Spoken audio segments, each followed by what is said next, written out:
Thank you for listening to Depictions Media Radio.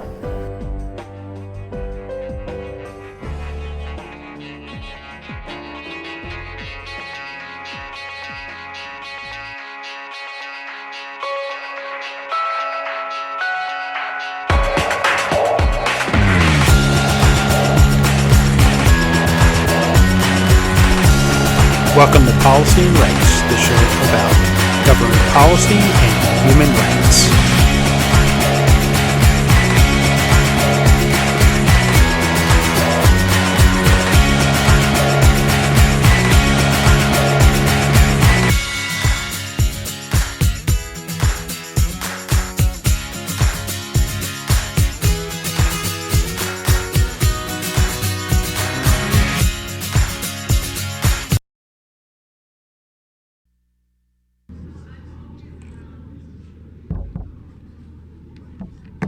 As you know, the Security Council finished the deliberation of considering the report, the quarterly report of the Secretary General on the implementation of Resolution 2334.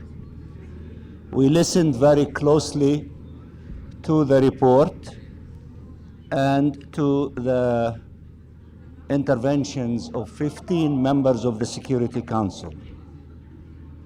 We appreciate the positive, strong tone reflected in these 15 statements and the joint statements of 9 members of the Security Council who have read it to you just a few minutes ago.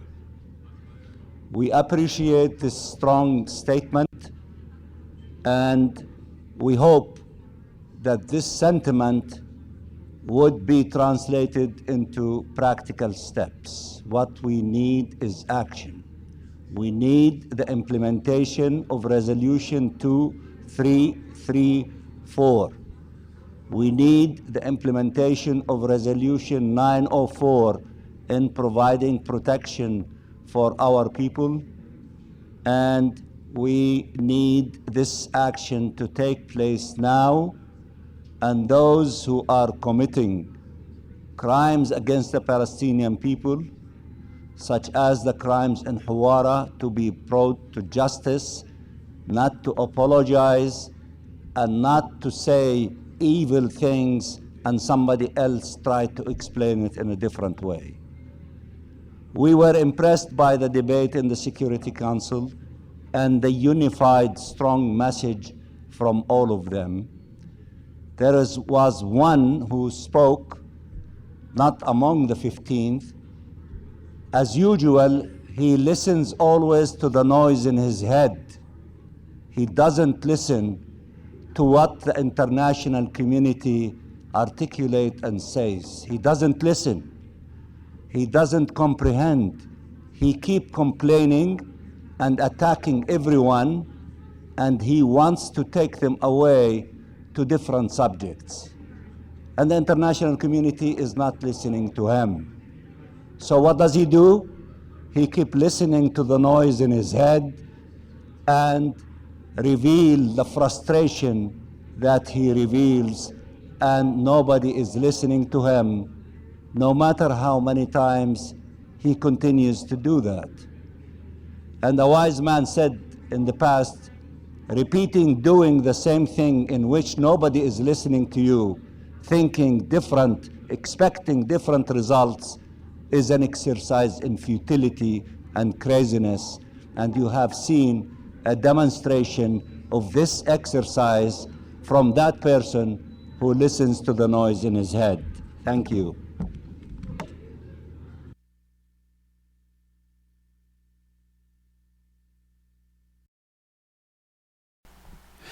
Welcome back to Policy and Rights here on Depictions Media Radio. I'm your host, Michael Clogs. There was a report to the United Nations UN Security Council, and in that report they talk about the devastation that is left behind in Syria after the wake of the earthquake.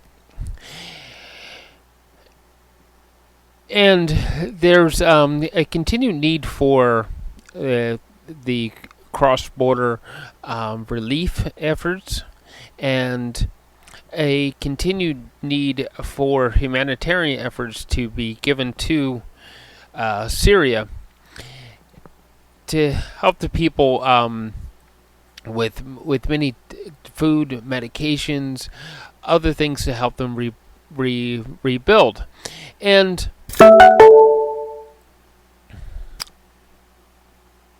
a lot of countries that represent the Security Council are all on board with it, and there are some countries that are flat against, claiming that, well, if we scroll to a statement that was made by the Russian Federation, and this is what was said: that the humanitarian situation in Syria following the February earthquake was further compounded in March by Israel missile strikes on the Apollo International Airport. The continued occupation of the resource-rich Trans-Euphrates region by the United States also hampers the humanitarian operations. He said, emphasizing that abiding by the Syria's sovereignty and territorial integrity is not part of the American plans. Rather, because Syria is trying to pursue an independent policy, the United States and its satellites are denying Syria right to develop independently. He pointed out the humanitarian exemptions, the delivery of heavy construction equipment to Syria, which is needed to remove rubble and created by the earthquakes, has not been possible. Banking on over-compliance is undermining humanitarian efforts. The United States made a statement. The toll of the earthquake, the toll of this war is unimaginable, outlying dire statistics, mandating for 12 years of war. He said that Al-Assad regime has never seriously sought peace, but rather committed to atrocities and hid behind its patrons, the Russian Federation and Iran. The special envoy for Syria was diligently sought any means to an end the conflict by engaging with all parties, a strategy which the United States supports. But such efforts require Al-Assad regime to engage in good faith in the United Nations facilitated process as required by Resolution 2254 from 2015. Efforts to alleviate the suffering of civilians must take center stage, recalling the regime is the same one that carried out attacks on schools and hospitals and used chemical weapons on its own people. So you have the two superpowers at odds with each other, and this is also continued odds that we're seeing in Ukraine, that is perpetuating that war, where these two particular powers don't want to see eye to eye and continue to conflict with each other. The situation, of course, if in other reports that between Turkey and Syria, there is a dire need for humanitarian effort to help clean up because and there are massive amounts of dead and more coming because of tainted water and the diseases that come with that. So let's listen to what was actually said on the Security Council floor as the meeting convened.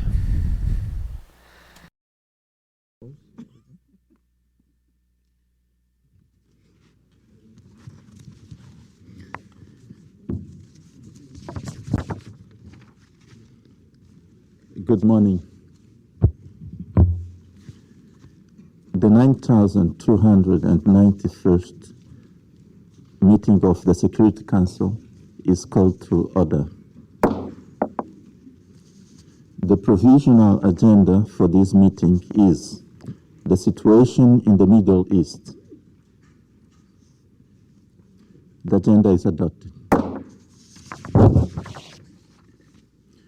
In accordance with the Rule 37 of the Council's Provisional Rules of Procedure, I invite representatives of the Islamic Republic of Iran, the Syrian Arab Republic, and Turkey to participate in this meeting. It's so decided.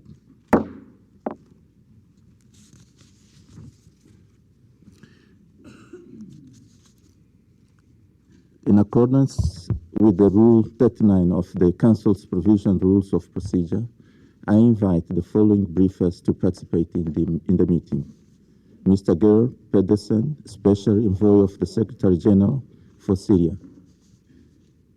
Mr. Tarek Talaham, Acting Director, Operations and Advocacy Division, Office for the Coordination of Humanitarian Affairs. It's so decided.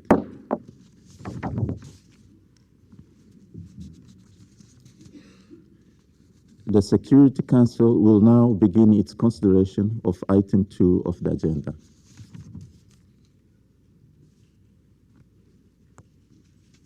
I now give the floor to Mr. Geir Pedersen. You have the floor, sir. Thank you so much, Mr. President.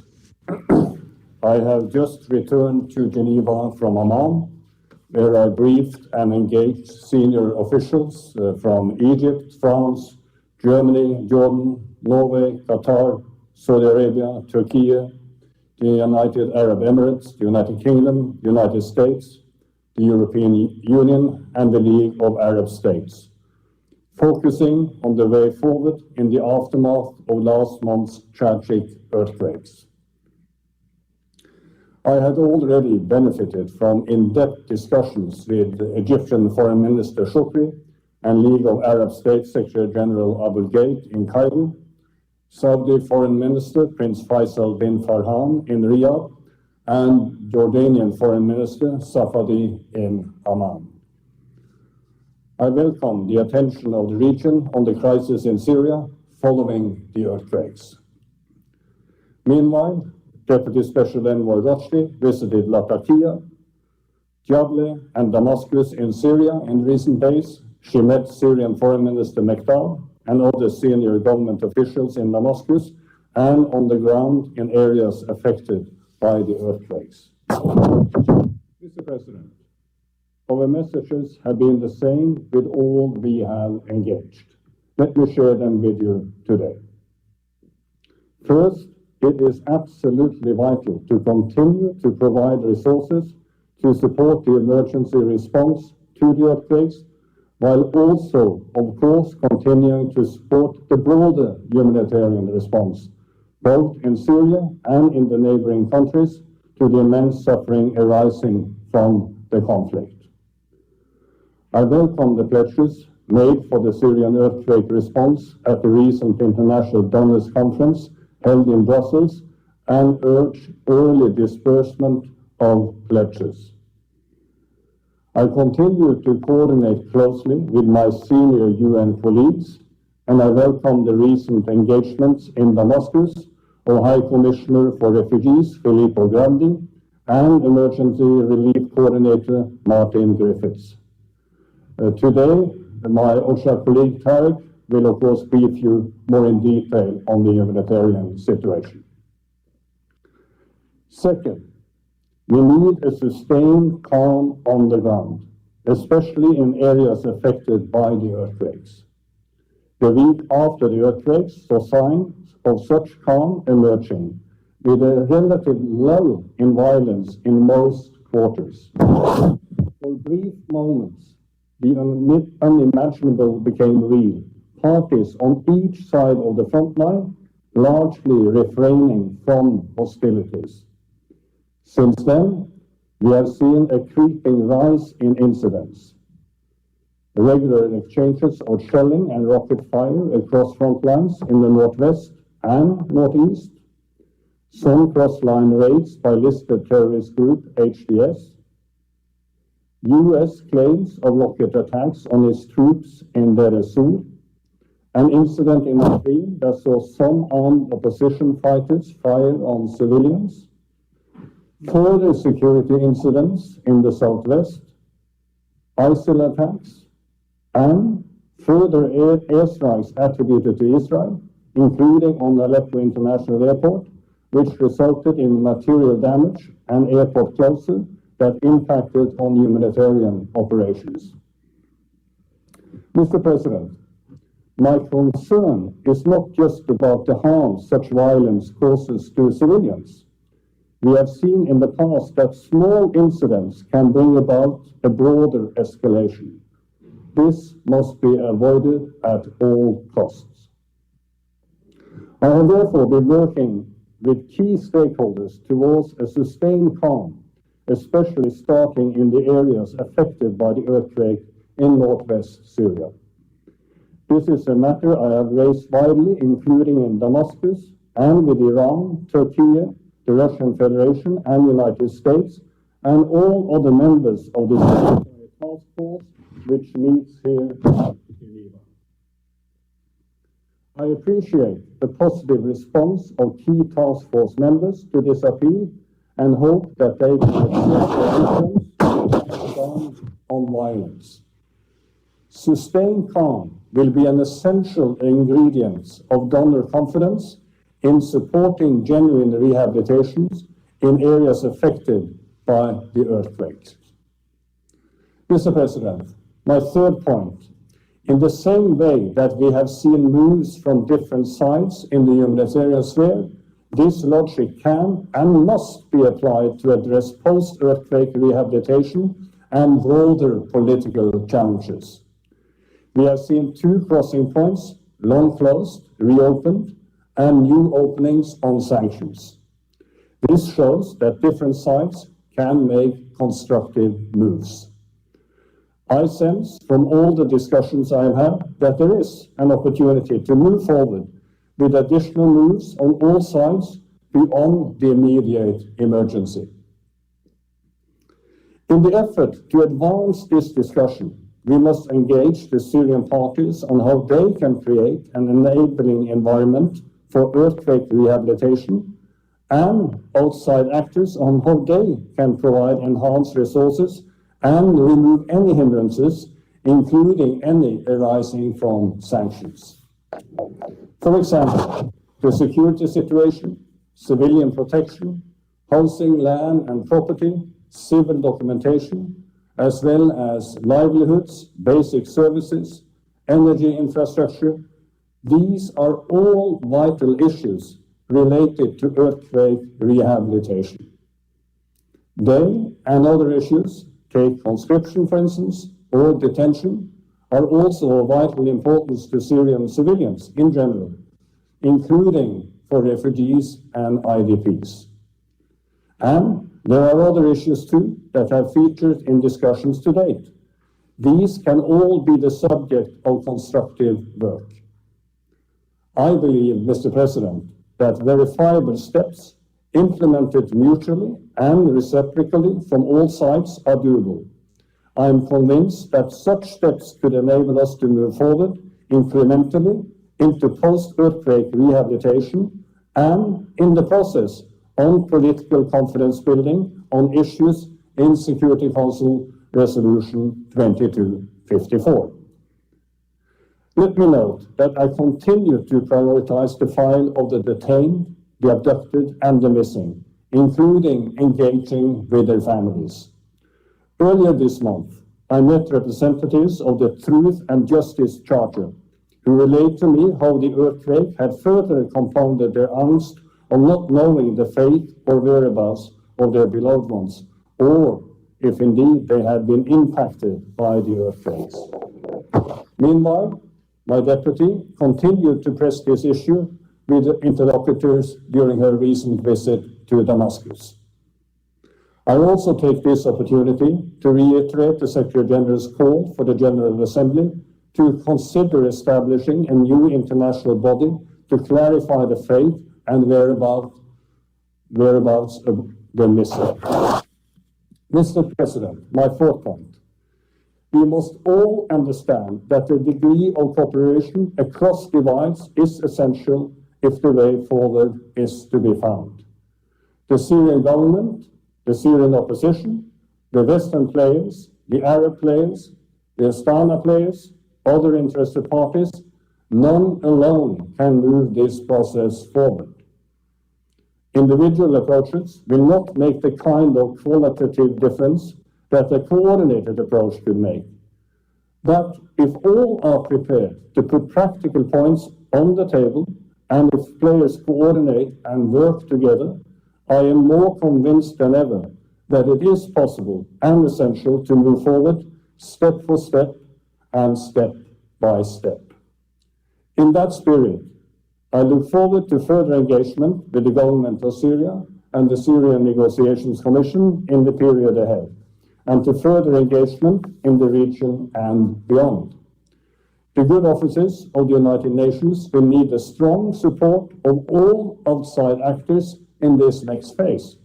I also believe there is a distinct and important role that can be played by key regional players, and look forward to continuing to closely coordinate with them and all concerned. As part of an inclusive approach, I will continue to engage with a wide range of Syrians through the Civil Society Support Room and through the Women's Advisory Board, which convened in The Hague 2 weeks ago. Their insights continue to inform our approach. Mr. President, I am concerned that the Constitutional Committee has now not met for 10 months. This sends a troubling message that Syrians' ability to search for a comprehensive solution is held hostage to issues unrelated to their country. The committee must resume its works in Geneva in the spirit of compromise, substance, and at pace. Mr. President, the situation today is so unprecedented that it calls for leadership, bold ideas, and a cooperative spirit. A political solution is the only way forward for Syria. We may not be able to reach that in one step, but I believe we can progress towards it gradually. Status quo is unacceptable. The renewed diplomatic attention on Syria, including in the region, and the shared suffering of all Syrians in the aftermath of the earthquakes creates new obligations and, indeed, opportunities. If all parties engage, I believe we can move forward. Mr. President, last week we passed the awful milestone of 12 years since the start of this conflict. A Syrian-owned, Syrian-led, UN-facilitated political process supported by the international community is more essential than ever. A political solution must restore Syria's sovereignty, independence, unity, and territorial integrity, and meet the legitimate aspirations of the Syrian people. We must move down this path, even if in stages. I am ready to use my good offices, develop proposals, and convene the necessary players in an effort to help facilitate the way forward, consistent with my mandate in Security Council Resolution 2254. Thank you, Mr. President. I thank Mr. Pedersen for his briefing. I now give the floor to Mr. Tariq Talama. You have the floor, sir. Mr. President, the February 6 earthquakes and their aftermath are a stark reminder of the speed with which tragedy can strike, altering lives in a matter of moments. As teams continue to clear the rubble, the death toll continues to climb, with more than 56,000 people dead now recorded. Thousands of survivors continue to seek treatment for physical injuries, but also for trauma. The physical destruction is astounding. In Syria, the World Bank estimates the total losses at $5.2 billion, with actual total likely much higher. Damages to housing accounts for approximately half of the estimated destruction, leaving millions of people in temporary living situations unable or unwilling to return to their homes.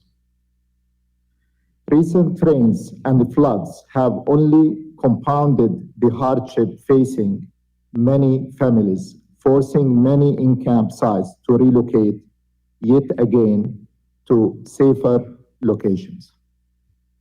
Mr. President, the immediate humanitarian crisis was staggering, not just in the speed of this destruction, but also in the scale of the needs.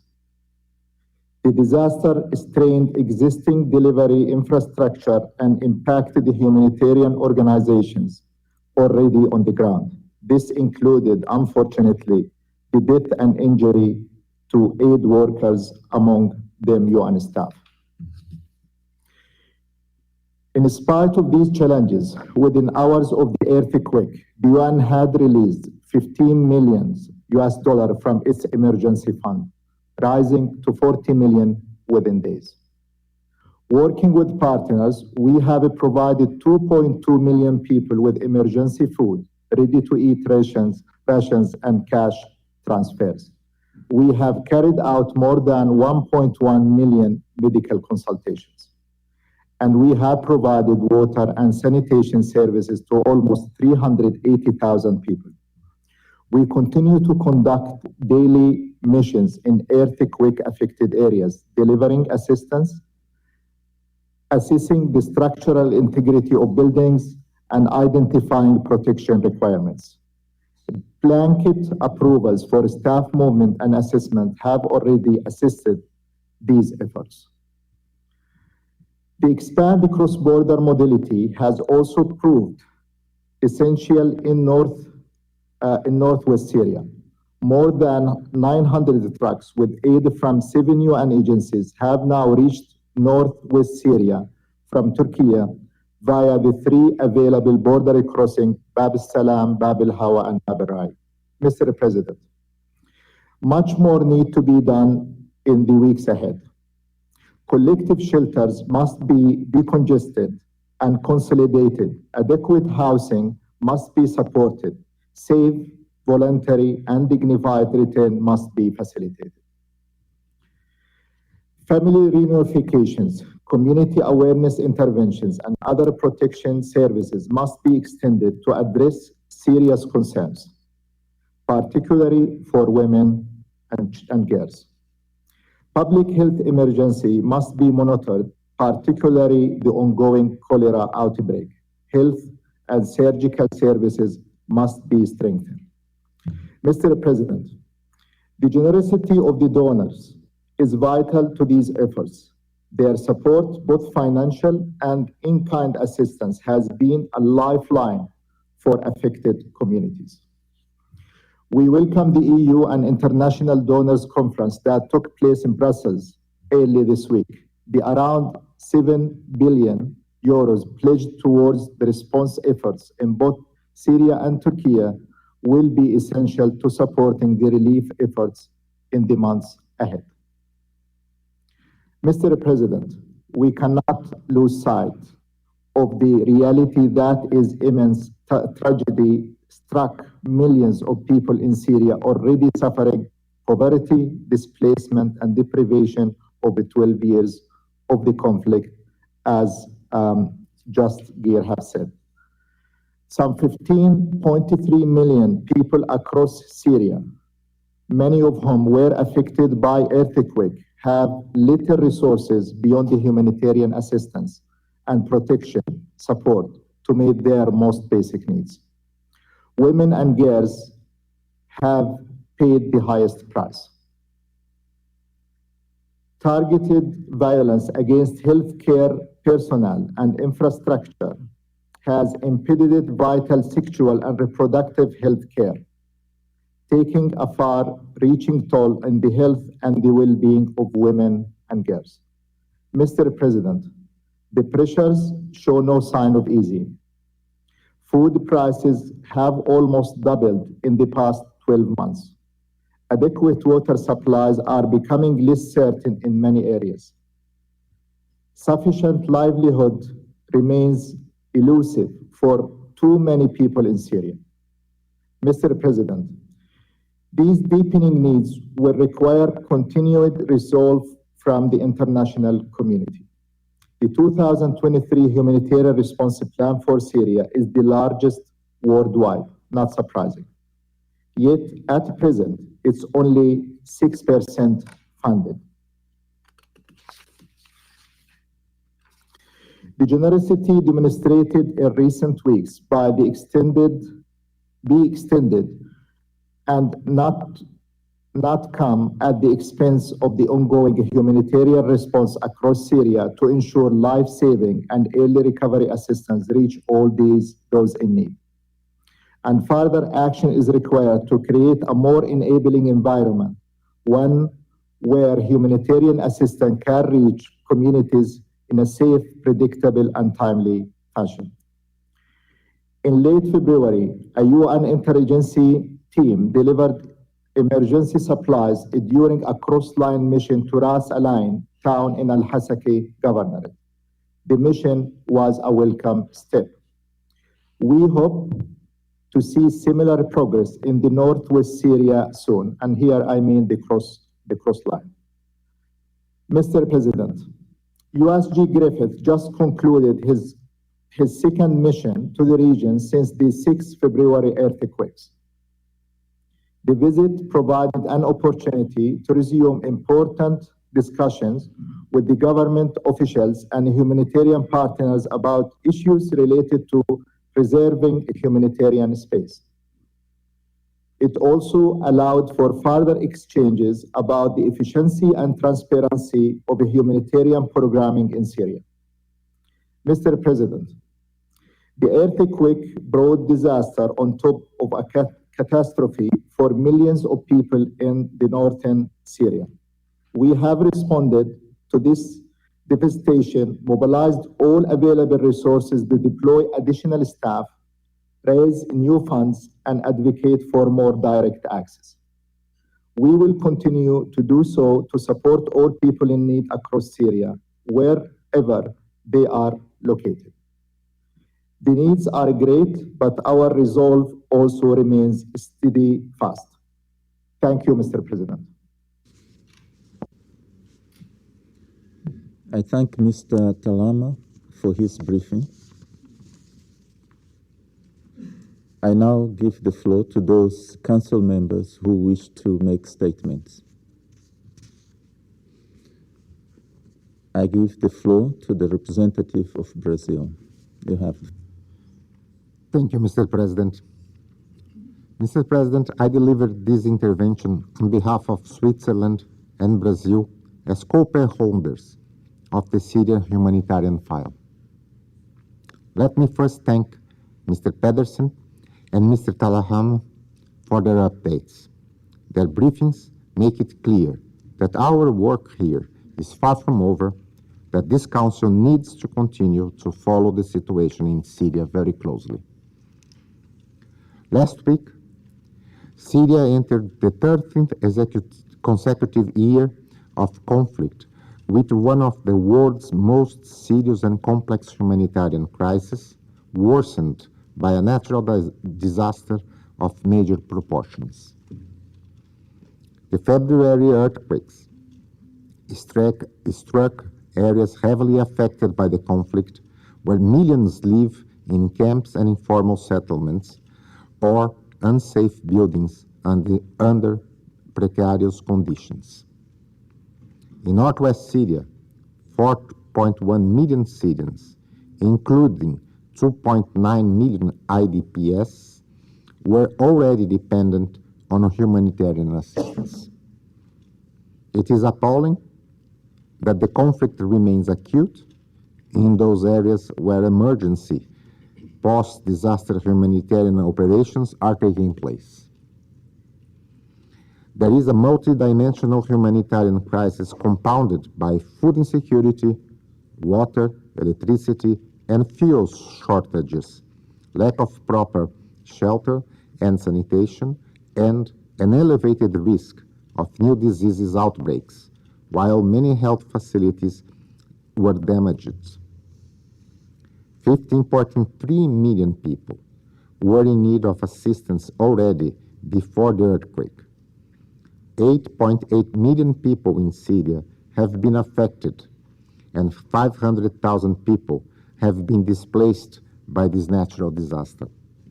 An increased number of children are out of schools. Many of the learning facilities which are operational have been damaged, destroyed, or are now being used to provide families affected by the earthquakes with temporary shelter. In this dire situation, we need to ensure that the humanitarian needs of all affected people living in all parts of Syria are met. As we recognize the recent constructive steps taken to facilitate the delivery of humanitarian aid in Syria, we reiterate that all modalities of aid, including cross-border and cross-line, need to be made available to humanitarian actors operating in Syria. Assistance planned before February 6 should continue, while additional needs triggered by the earthquakes have to be met. It is encouraging that 2 additional crossings have been opened for the UN, that the flow of aid deliveries across the border has grown, and that more than 937 trucks crossed Bab al-Hawa, Bab al-Salam, and al-Hayy after the earthquakes. Unfortunately, no cross-line convoy has taken place so far. We recall that all aid modalities should be used to reach the most vulnerable. Disruption of humanitarian operations due to the damaged infrastructure or security concerns can have drastic humanitarian consequences to those who have been affected by the earthquake, but also to the wider vulnerable population in need of humanitarian assistance. It's crucial that aid flows without obstructions. Humanitarian workers need unhindered access to people in need of assistance. Switzerland and Brazil reiterate the calls on all parties to facilitate timely, unimpeded, and sustainable access for humanitarian relief and personnel, and to open all routes to get to all people in every way possible. We recall that all parties must abide by their obligations under international humanitarian law. Mr. President, humanitarian operations also need resources. We welcome the pledges made on Monday during the International Donors Conference in Brussels and the financial support of the Syria earthquake flash appeal. We further encourage the donor community to continue to contribute to the humanitarian response plan for 2023. We are grateful for the efforts undertaken by OCHA and all UN agencies, as well as NGOs, to scale up humanitarian operations under the even more challenging conditions following the earthquakes. The Security Council must also do its part, which includes putting differences aside and working constructively towards improving the living conditions in Syria. There can be no lasting peace in Syria without a meaningful political process. After so much suffering and trauma, Syrian people, especially children who have never experienced peace, need a chance for a better future. Mr. President, I'd like now to speak in my national capacity on the political situation in Syria. I'll make 6 points. First, we are pleased to report that the Brazilian humanitarian donations arrived in Syria, including 7 tons of nutritional dehydrated food and 90 water purifiers with the capacity to produce more than 500,000 liters daily, serving more than 25,000 people. Brazil remains convinced, that's my second point, that a military solution is illusory and deleterious for the future of Syria.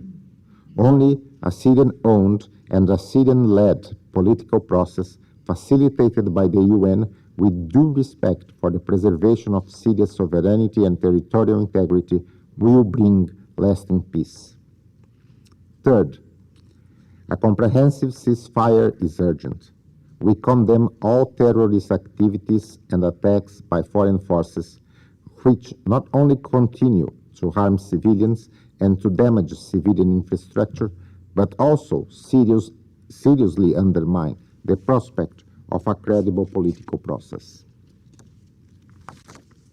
Fourth, Resolution 2254 establishes a roadmap for a political solution to the conflict. We thank Special Envoy for his unwavering commitment to its implementation and for its continued engagement with a wide range of stakeholders in order to try to find a way out of the current impasse.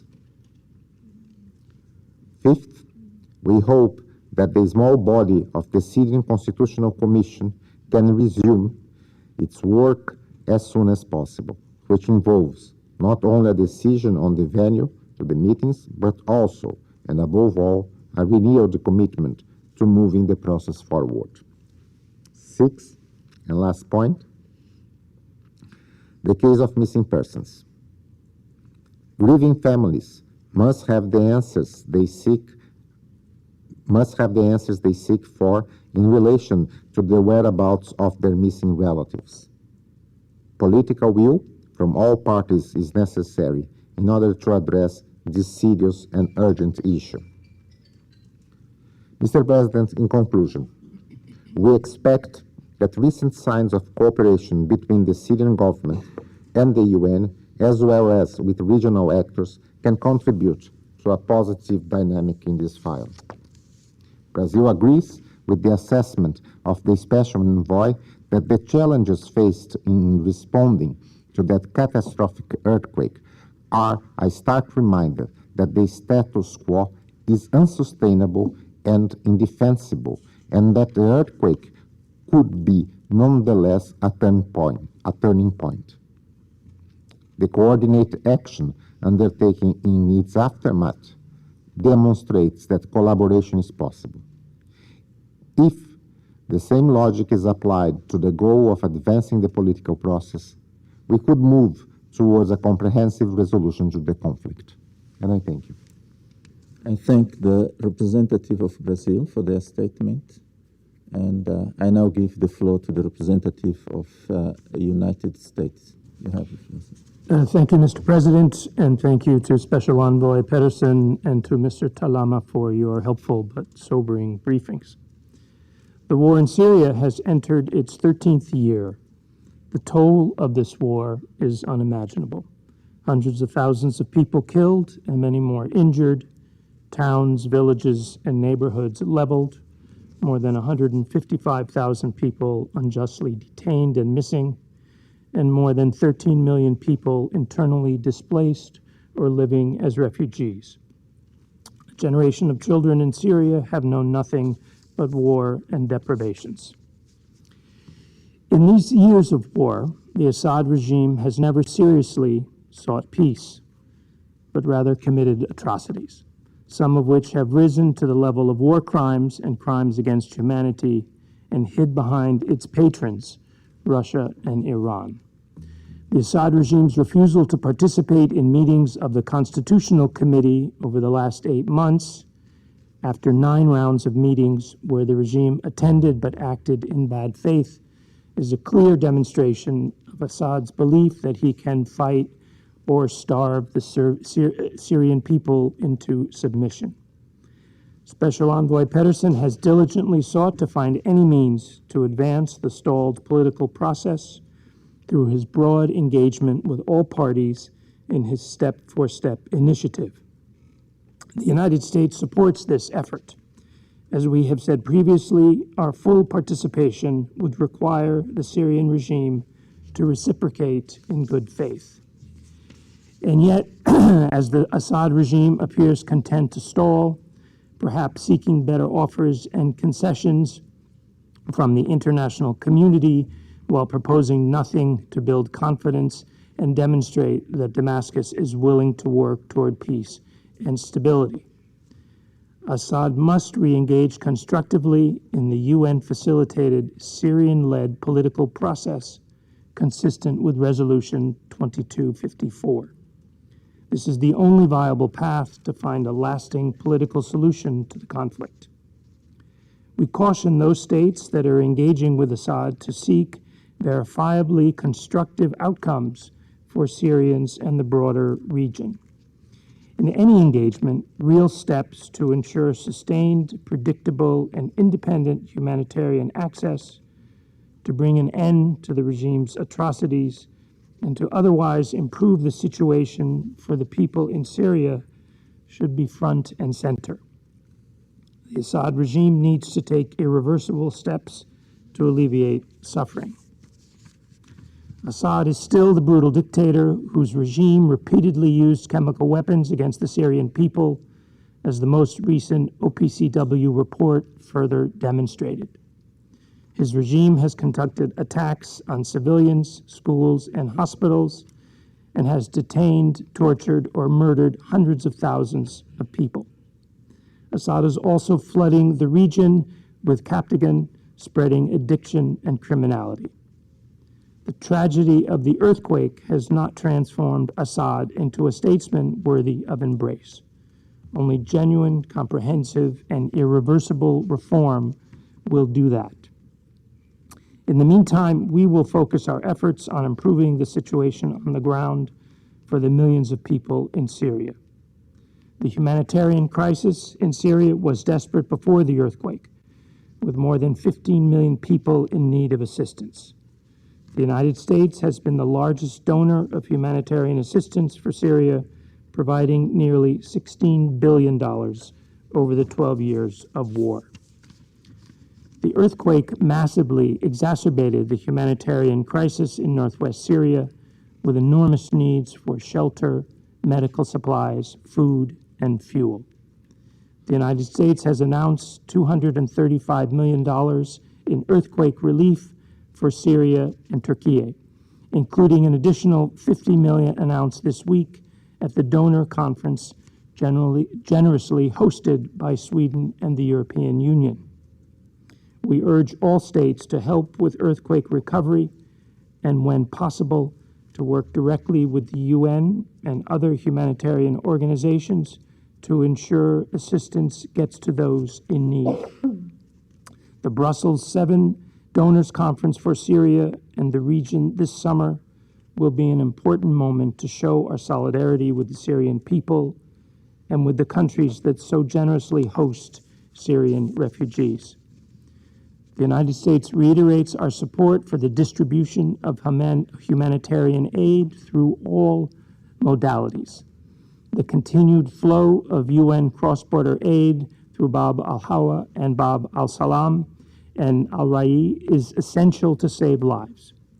We applaud the UN for taking full advantage of the increased access it has been temporarily afforded for its humanitarian operations in response to the earthquake. We urge all parties to do everything possible to ensure sustained, predictable humanitarian access to populations in need in Syria, and we urge against any attempt to exploit the tragedy of the earthquake for political gain. We also strongly urge all parties to facilitate cross-line aid to the Northwest and to all Syrian communities in need. We categorically reject assertions that U.S. sanctions are the cause of the humanitarian crisis in Syria. Assad's 12 years of war, abetted by his regime's mismanagement and corruption, are the obvious cause of the crisis. We also reject assertions that our sanctions, which target Assad and his cronies who have committed atrocities and abuses, hinder humanitarian assistance. Our sanctions have carve-outs that support the flow of humanitarian assistance through the UN and international NGOs. And since the earthquake, we have worked not only with humanitarian organizations to ensure they can continue their work, but also with foreign governments to ensure we can address the needs of the Syrian people. Since February 6th, we have seen countless relief and medical supplies arriving in both regime and non-regime areas via land, air, and sea from all over the world. We continue to stand ready to assist those providing legitimate humanitarian aid if they perceive any sanctions-related hindrance to delivering assistance.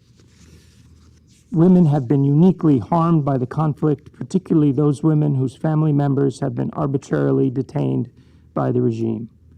While we are focused on helping to address basic needs following these devastating earthquakes, at the same time, we have not forgotten the tens of thousands who have been unjustly detained and missing since long before the earthquakes struck. Family members have a right to know the fates of their loved ones. The United States supports the establishment of a humanitarian mechanism to catalog and report the whereabouts of the detained and the fate of those who are missing. We look forward to working with others to help establish such a mechanism. Nearly 1 year ago, Assad announced a broad amnesty. We took note of this effort at the time, hopeful for real progress. While this reportedly resulted in the release of some 500 people, a comfort to the families of those individuals, it unfortunately left unaddressed the fate of thousands of others.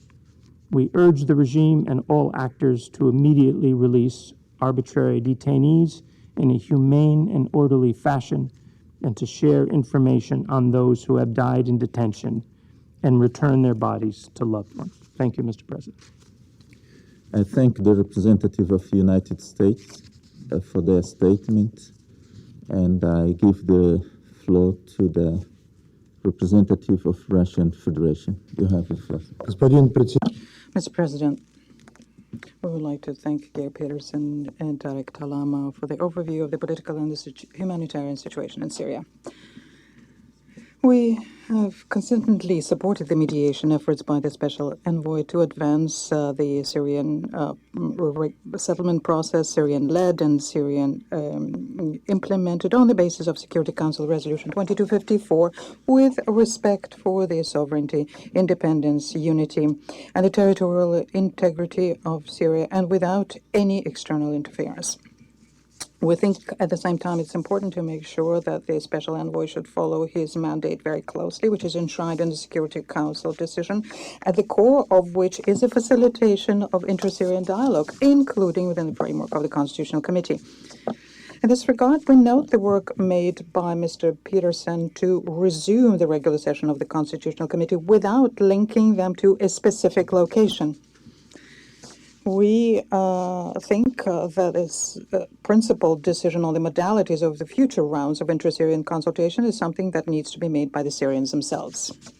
Mr. President, the humanitarian situation in Syria and around Syria has been determined to a great degree by the consequences of the earthquake of the 6th of February. Unfortunately, in the course of this month, this was further compounded on several occasions by Israel. On the 7th and the 22nd of March, Israeli fighters delivered missile strikes against the Aleppo International Airport. This airport is closest to those areas which were most impacted by the earthquake on the Syria-Turkish border in February. I'd like to recall here that the airport accepts not just international humanitarian flights.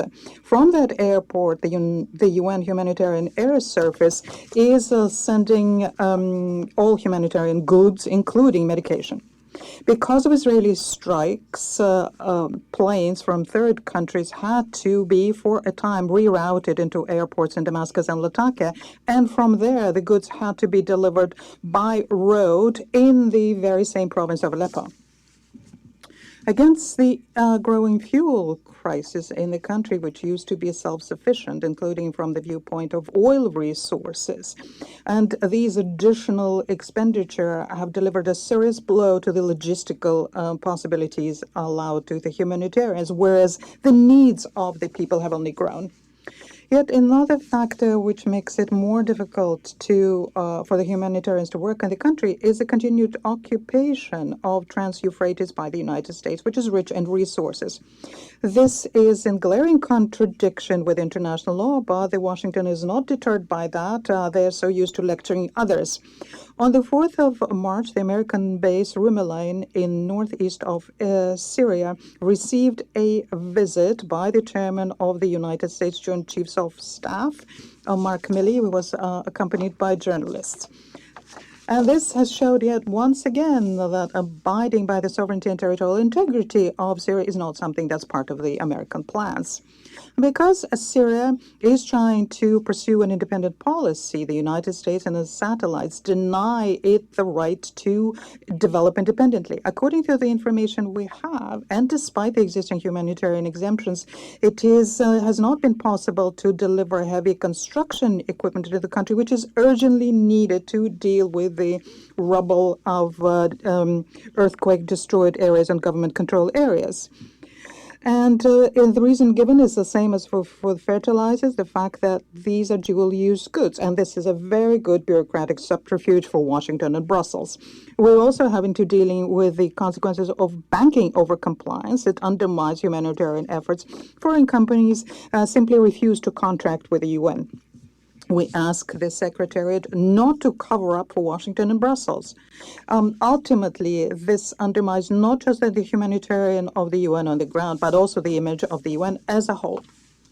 Mr. President, since the 9th of February, using the 3 checkpoints on the Syrian-Turkish border on the non-Damascus controlled territory, have seen the arrival of 900 trucks with humanitarian assistance. According to UN information, the number of trucks who cross the border daily has doubled compared to last year. At the same time, the absolute majority of them go to Idlib.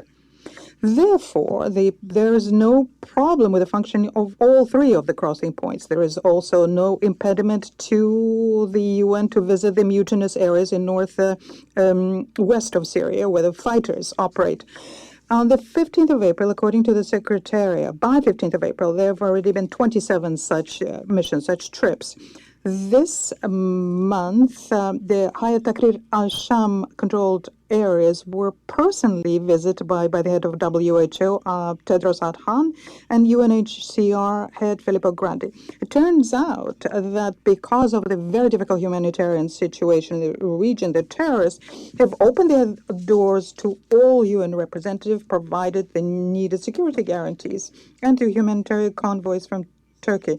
At the same time, and in parallel, we hear from the Secretariat that in order to have humanitarian cross-line supplies from Damascus, the UN does not have sufficient guarantees. So the UN lowers its gaze and shrugs its shoulders, despite the fact that the need for increasing cross-line supplies is directly stated in Resolution 2672. We call upon the leadership of the humanitarian wing of the UN to stop hiding behind politically correct language, stop pandering to terrorism and its backers, and to call things what they are. The al-Nusra don't even plan to provide for the humanitarians assistance from Damascus. And since these gangsters can choose where they want to accept humanitarian assistance, where not, that means that the humanitarian needs of the region is not as high as we're being told. Under these conditions, there's very good reason to wonder to what extent there is a need for the cross-border mechanism. Its UN mandate expires soon. We have stated several times about how flawed this system is. It violates the sovereignty and territorial integrity of Syria. And the hypocrisy which we see towards cross-line assistance convinces us more and more that the humanitarian supplies to all regions of Syria is something that needs to be done with the consent of the legitimate government of the country, as it's being done with the opening of 2 additional border crossings in Bab al-Salam and Al-Rai. Mr. President, in conclusion, I would like to inform you that on the 13th of March, 56 Russian children aged 3 to 17 years of age were returned to Russia, 49 from refugee camps in Trans-Euphrates, and 7 from children's home in Damascus. In order to do this, painstaking preparatory work was required, as well as negotiations with authorities on the ground. In the course of such contacts, we reached an agreement for the return of 200 further Russian children. We call upon other states to intensify efforts to bring their nationals back from the IDP camps in Syria. I thank you. I thank the representative of Russian Federation for their statement. I give now the The UN Security Council is supposedly a place where countries get together and discuss the best ways to handle humanitarian efforts and find peaceful methods to negotiate away war and bring about peace. And sometimes it just doesn't seem like that either side is really trying to prove that they have the most valid point, that they want to be right.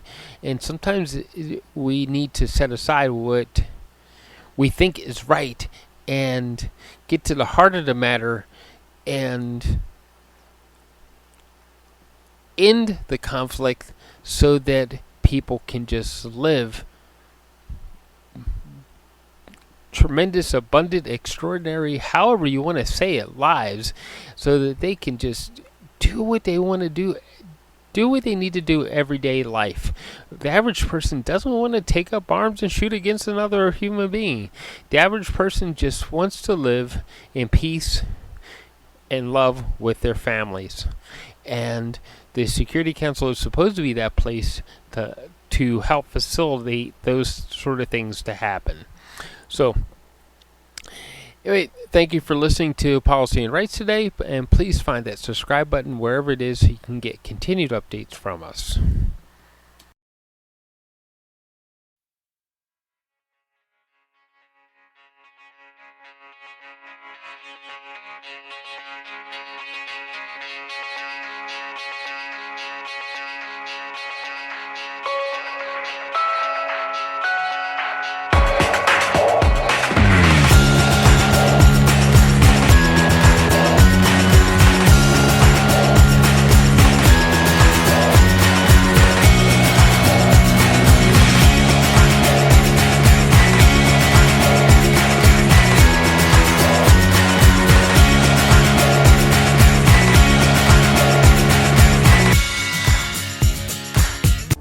This show has been produced by Depictions Media. Please contact us at depictions.media for more information.